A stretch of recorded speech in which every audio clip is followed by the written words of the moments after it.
He asked me what I called my grandfather, and I said, Pop Pop. No way. No way. You were about to have her or had her because I didn't even read it yet. Call no. What's good, YouTube? It's your internet bestie, and today we are gonna be reacting to 11 disturbing moments from the Cassie and Diddy trial. So I have seen some, um, I wouldn't say clips, but I guess you could say like videos on TikTok about the trial, but I haven't seen everything. So let's get into it. Okay, I'm sorry. Cassie Ventura, the star witness in the government's case against Sean Diddy Combs, takes the stand and testifies about the freak-offs that are at the center of the case against Combs and the I feel abuse so she bad for says she her. suffered at his hands. I go through the most disturbing moments from Cassie Ventura's testimony so far. That clip, okay, just let me say, that video from the hotel was insane. He kicked the shit out of her. Okay?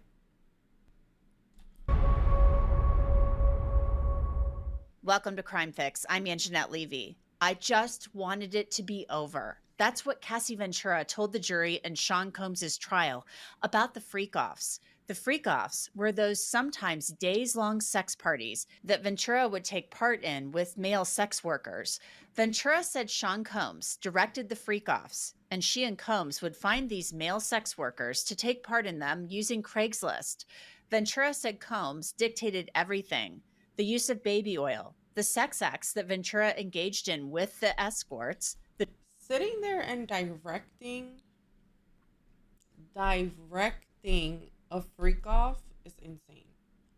I cannot sit there and watch my girl and just like direct it. Like, that's insane to me. That's really insane to me. drugs that were used, including Viagra, and the length of the freak-offs. The freak-offs took place in Combs's homes in several cities, in Ventura's homes, and in hotels across the globe. And in some instances, these freak-offs became violent. And federal prosecutors say they have proof of that. Yeah, It's this this video video is from a so hotel crazy. hallway in Los Angeles in March of 2016. It shows Combs chasing Cassie Ventura out of a hotel suite. We've edited parts of it. Ventura says Combs hit and kicked her and dragged her back to the room when she tried to leave a freak off. Ventura described it this way on the stand. When I chose to leave, I grabbed what I could and I got out, and Sean followed me into the hallway before the elevators and grabbed me up, threw me on the ground, kicked Kicked me, me, tried tried to to drag drag me me back back to the to the room. He room. took my Like, stuff. Yeah. Ventura told Combs in a text that she wanted to take part in the free. first of all, I do want to shout out Cassie for sitting in the courtroom with Diddy and speaking out. Shout out to her. She has so much strength for doing that. Freak off because she had a movie premiere, but she also didn't want to mess up her body. But she testified she told him she wanted to do the freak off so she wouldn't sabotage her movie premiere, which was coming up. She then described in more detail what happened. Ventura said Combs hit her, so she decided to leave. An escort named Jules was still in the hotel suite at the time. Ventura said, after he hit me, and I just saw the result of it, I knew I had to get out. So when he was distracted, I don't know exactly what he was doing. He was either in the shower or on the phone. I just grabbed my stuff and ran out as fast as I could. Assistant U.S. Attorney Emily Johnson then asked, and where were you headed when you ran out of the room? Ventura responded, I was headed home to my apartment. Johnson asked, what happened next? Ventura responded, I made it to the elevators. I got my sneakers on, and then the next thing I knew, I was just thrown to the ground. Ventura continued, yeah, it was really fast, thrown to the ground. Johnson asked, you said you got your sneakers on when you got to the elevator. Where were your sneakers before? Ventura responded, my sneakers, I think, were in my bag. I just ran out without any shoes. Johnson asked, why did you run out without any shoes? Ventura responded, faster. Johnson asked, you said First of all, why does it even matter if she ran out with her shoes or with her shoes on? The girl was trying to get away. you were thrown down in the elevator lobby. Who threw you down? Ventura responded, Sean. He grabbed me by the back of my neck and my hoodie and just threw me to the ground. Johnson then walked through the video with Ventura. She asked Ventura how many times Sean Combs had thrown her to the ground that way. She said too many to count. Throughout the freak-offs, Cassie said there were sessions. In between the sessions, she and Combs would take more drugs. And she said there were times she suffered side effects from the drugs, and she admits she would often take them just to cope. Johnson asked, how often would you get sick from taking MDMA or ecstasy? Ventura responded, almost every time, like before the actual high hit, I would feel like vomiting. It was usually like a normal thing. Johnson asked, would you vomit or would you just feel nauseous? Ventura responded, I would actually vomit, yeah. Johnson asked, did Sean know about the effects that ecstasy and MDMA had on you? Ventura responded, yeah. Johnson asked, how? Ventura responded, because he would see me in the bathroom or I would tell him so he would just know. Johnson asked, what, if anything, would Sean say when you got sick from MDMA or ecstasy? Ventura responded, he didn't say much, but if we were in the freak off, he would be encouraging me to get up and continue on with it. Like, you see me throwing up because this ecstasy that I took is making me sick and you still want me to continue? Like, it's just so evil. In that condition. Those were not the only drugs Ventura said Combs would ask her or escorts to take. Johnson asked, were there any occasions where Sean offered the escorts drugs like Viagra? Ventura responded, yeah. Johnson asked, and who else besides escorts did Sean offer Viagra to? Ventura responded, he offered it to me before. Johnson asked, and what did he say about you taking Viagra? Ventura responded that it has the same effect on women, just sensitivity. Johnson asked, do you take the Viagra that he offered you? Ventura responded, I did. Johnson asked, and how did you feel? Ventura responded, sensitive and engorged. Johnson asked, did you want to take the Viagra? Ventura responded, no. I thought, no, I didn't. Johnson asked, when escorts were having trouble getting erect, what, if anything, did you observe affected their inability to get erect? Ventura said, like I said before, just the distraction of seeing Sean move around, maybe just hearing his voice. Ventura said the freak-offs were carefully choreographed, with Combs dictating how they unfolded. Johnson asked, how would you know when to make that move? Ventura responded, I would just do it and hope that it would be accepted timing-wise, or he told. Johnson asked, who would tell you? Sean would tell me. When you would ask Sean if you could move from masturbation to touching, why would you ask him? Ventura said, it was his fantasy. He was controlling the whole situation. He was directing it. He was doing the lighting. He was telling us where to be, what to say, how to act. Do you hear how that sounds? Do you hear how that sounds? He was directing it. He was doing the lighting. He was telling us where to be, what to say, and how to act in the room. Like, what? Act in the room. Johnson then asked, and you testified that you would sometimes move straight to oral sex. Why would you want to move to the next sex act? Ventura responded, I would just try to speed the process along. It was personally, if I get it done, then it's over, and then we move on to the next thing. I just wanted it to be over. While on the stand, Cassie detailed the planning process that goes into a freak-off. Sean Combs entrusted her to reach out to the male sex workers. Johnson asked, when you were reaching out to an escort, what, if anything, would you say to the escort about what you were hiring that escort to do? Ventura responded, it depended on the situation, how they came in, but I would usually say that my husband is into something called voyeurism and he likes to watch me with another man. It was like a basic conversation that I had with most of the escorts. From there, I would get a feel if they were willing to do it or not. Later, Cassie started to piece together why she was instructed to ask certain questions in the screening process. Johnson asked, you just said that sometimes Sean asked you to ask if a person was a cop, right? Ventura responded, yeah. Johnson asked, and you said later, I learned about why. Ventura responded, yeah. Johnson asked, what did you learn? Answer from Ventura, I learned that this whole situation was not legal. One of the defense attorneys objected. The judge sustained the objection. And The she jury was should so young disregard the too. witness's last That's answer. what Now, kills there were me. times She when was Cassie so Ventura young. said she would actually use a fake name when reaching out to these people. It was Jackie Starr, and Combs would use pseudonyms. They were Frank Black and Frank White. Johnson asked Ventura, in the beginning, was Sean open at the freak-offs about his true identity? Ventura responded, he was not. Johnson asked, how, if at all, did he disguise his identity? Ventura responded, well, he started with the masquerade masks. Sometimes he would wear a hat or something covering his face. Johnson asked, were you open about your true identity? Ventura responded, I was not either. Johnson asked, and what, if anything, did you do to hide your identity? Ventura responded, the same thing as far as the mask. I would wear wigs. Johnson asked, who asked you to wear a wig? Who else would ask Ventura her? responded, Sean. Cassie Ventura disclosed how much money the escorts would typically make to the jury. Johnson asked, for the escorts who you interacted with, what were they paid thousands of dollars to do? Ventura said, to ejaculate, to finish. Johnson asked, is that after they finished having sex with you?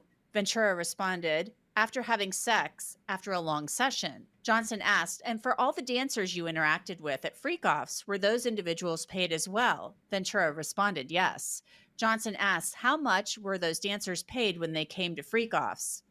Ventura responded, anywhere between that range that I said before, $1,500 to $6,000 or $7,000. But if Sean Combs was not pleased with the performance, their pay reflected that. Johnson asked, okay, when escorts would ejaculate on you, who, if anyone, would tell them where to ejaculate? Ventura responded, Sean was usually right there directing it where it could be. Johnson asked, were there occasions when escorts ejaculated without having been told to do so? Ventura responded, yes. Johnson asked, what happened on those occasions? Way. Ventura responded, they got paid less. Johnson asked, what, if anything, would Sean say about when escorts ejaculated without having been told to do so? Ventura responded, he was pretty open with the fact that he wasn't pleased by their performance, so yeah, he would take less money. Johnson asked, and when you would go into the other room and you said Sean asked you to put semen on him? Ventura responded, mm-hmm. Johnson then said, did you do that? Ventura. Oh my God. Oh my God. Ew. Ew. Ventura said, I did. Johnson asked, where did you put it? Ventura responded, usually on his chest, on his nipples. Johnson asked, did you want to do that? Ventura responded, no. Then Ventura testified about escorts sometimes having trouble performing sexually. Johnson asked, and what did Sean do when escorts were having trouble with erections? Gross. Ventura said, he would give them a pep talk.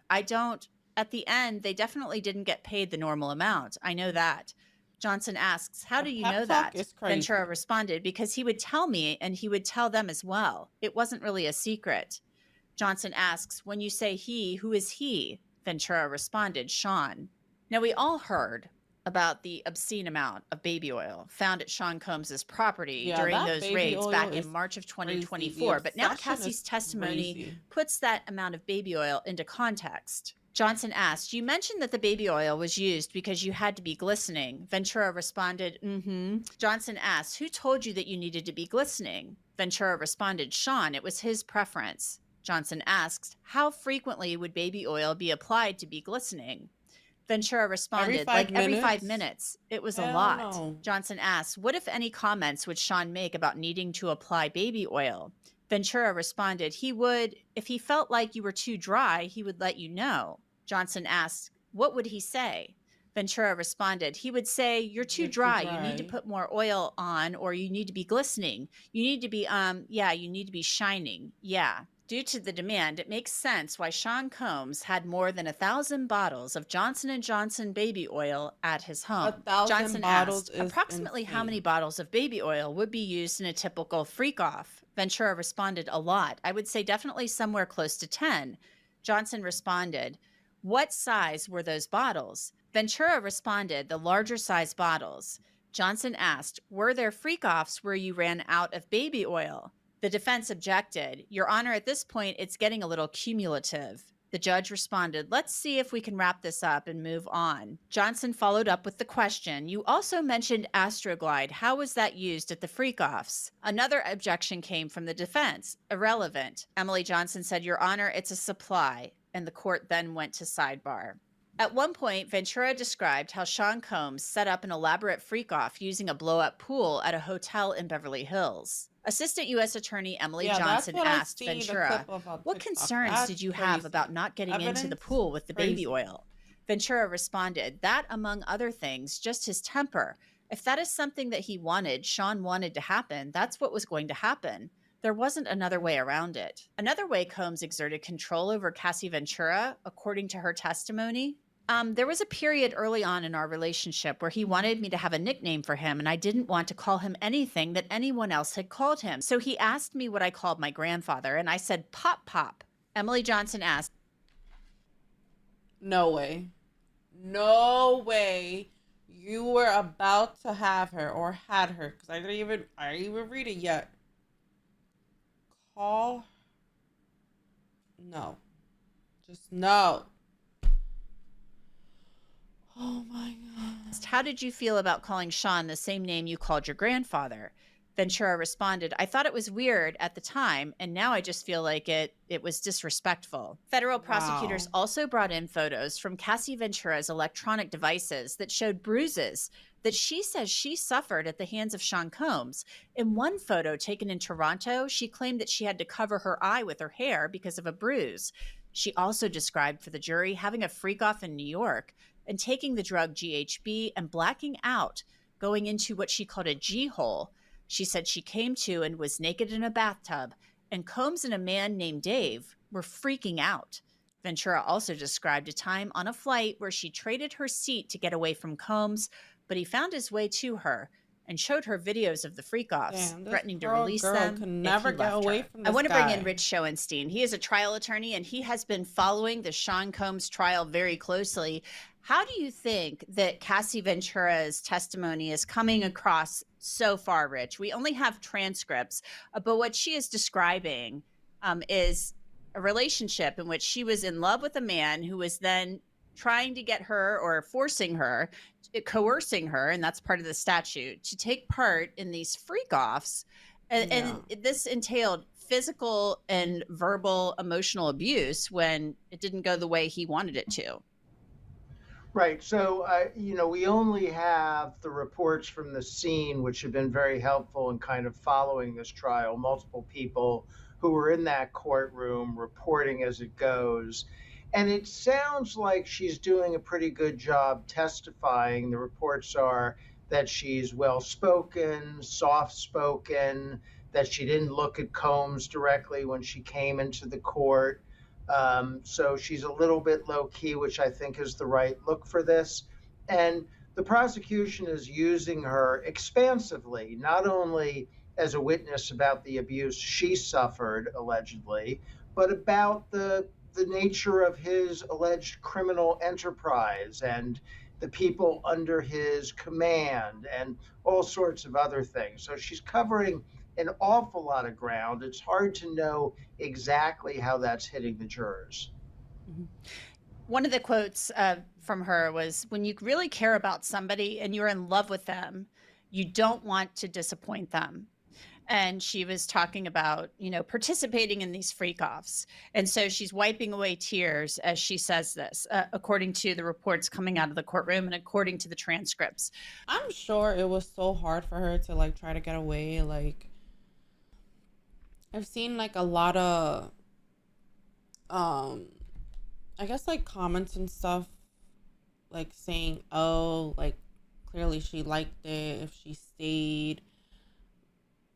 But that's just not like, I don't know, like this girl went through a lot.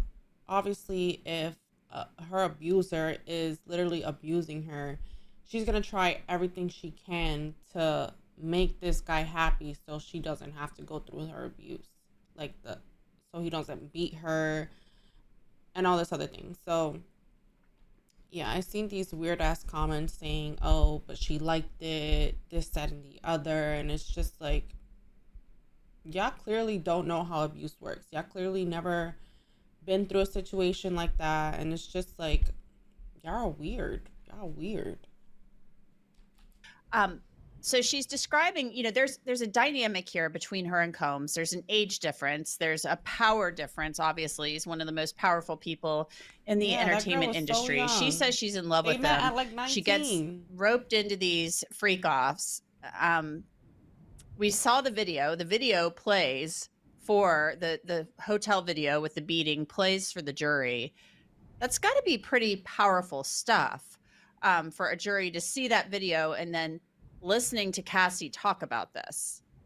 Yeah, the video is really shock and awe, and I understand the prosecution wanting to get And I that did video also out hear there at that the outset of this supposedly trial. That shows genuine. the hotel video that we see on the internet, it's not even like the full thing, and like the one that they showed in the courtroom is brutal.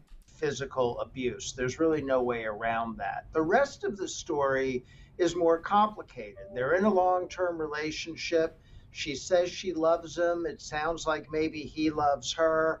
There's some behavior that seems like it might be consensual, but Anjanette, it is 2025, so we understand now that things like power are important in a relationship, and that there can be abuse in a relationship even if there is love, even if there is some consent. You can still find that there is abuse. This is at its core a basic domestic abuse It looked like case, and that's what the jury has to parse here. aged like 10 Right. years. Is this domestic violence? Yeah. Even though maybe some of this was consensual at times, obviously there's domestic violence here, but is it sex trafficking? And that's the federal crime that he is charged with. She says, I just felt pretty horrible about myself. I felt disgusting. I felt humiliated. She said his eyes would go black. The version of him I was in love with was no longer there. But when does it cross the line into coercion and sex trafficking? And I guess they're going to talk about going across state lines, taking her across state lines. They would both find these sex workers together on Craigslist and things like that. So when does it turn into sex trafficking? Well, I think it turns into sex trafficking when you're bringing in prostitutes across state lines and paying them for their services. That is sex trafficking. Or if you're bringing her to another place for her to have sexual acts with other people, that in theory is sex trafficking. But that's a really good point. There's clearly domestic abuse here, but it has to go up another level to be sex trafficking. And then it's got to go up another level to be racketeering. That's where the government's case becomes more complicated and more difficult. There's another quote. If I just looked a certain way that he didn't like, maybe I was a brat or something, like he would just let me know I needed to fix my face or watch my mouth. Those were the things that were said in the relationship quite often. Fix your face, watch your mouth, or you have a slick mouth.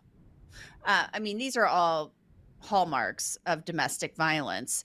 And maybe that is part of what the government is going to argue, that yes, there was domestic violence quite clearly, but this is part of the coercive portion of the sex trafficking. Right. It's not domestic violence. He had a bad night and he beat her in a hotel. Right? Nobody should be judged perhaps by their worst night. But this is a pattern of activity. This is fundamentally control of another human being and control over all aspects of her life. Her career, I can't get over her that dress, grab, the her throw, makeup, the kick, who she could talk to girl. and when, what she could do, where she would go, who she had sex with, what kind of sex she had. This is what they're trying to show here is just pervasive control over her life by Sean Combs, and frankly, pervasive control by him over all aspects of his business and personal life. She talked about let's go back to the video from the hallway of the hotel. She said, when I chose to leave, I grabbed what I could and I got out, and Sean followed me into the hallway before the elevators and grabbed me up, threw me on the ground, kicked me, tried to drag me back to the room. He took my stuff. You know, they're basically saying, I mean, in that video, when you watch the whole thing, and we've censored part of it, he's treating her like his property, dragging her back to the room. I mean, it's a pretty shocking thing. Does the video alone show, prove part of the sex trafficking charge, or does it show domestic violence? That's going to be that's the question the jury is going to have to answer. Yeah, to me, the video alone shows domestic violence. The video alone does not show trafficking. It does not show racketeering. The video alone is him beating his longtime girlfriend, which is horrible, which I assume the jury will react to. But it doesn't prove every element of every count of these claims. It would be interesting to, look at that jury. You and I are not in there looking at this jury, but this has to be powerful to hear from Cassie Ventura. And what do you think of the government calling her so early on, Rich? I mean, day 2 and day 3 of the trial, they're calling who is basically their star witness in this case. Did you think that was unusual that they called her so early on? No, I didn't think it was unusual. I thought it was a perfectly reasonable strategy move. You know these cases, you want to open strong. You want to come out of the gate if you're the prosecution with some really strong evidence, and you also want to close strong. We always talk about primacy and recency. We beat that to death in these conversations, but that's what you want to do. There's truth to it. So they wanted to come out strong, and not only is she the best evidence of abuse, but she also, again, she covers such a broad array of topics that are at issue in this case because she was with him for 10 years. She knows about the way he treated her, but she also knows about his life and his business and the alleged criminal enterprise. So you have a witness like that. And by the way, she's 8 months pregnant, so we got to get her on the stand soon, right? And also, if I'm the government, I sort of want to get these victims, I want to get their testimony in before any odd changes. So I would be in a little bit of a rush to do that. And she's pregnant, and she covers a lot of ground, and it's a good start to the case. Makes total sense to me. Well, we will keep a close eye on it. It's powerful testimony for sure. Rich Schoenstein, thank you so much. Glad to be here. And that's it for this episode of Crime Fix. I'm Anjanette Levy. Thanks so much for being with me. I'll see you back here. Wow. That's crazy. This whole case is insane. I think I'm going to be doing maybe a couple more videos of the case, but go ahead, like, subscribe, and turn your notifications on. That was the end of our video. I'll see you next time. Bye.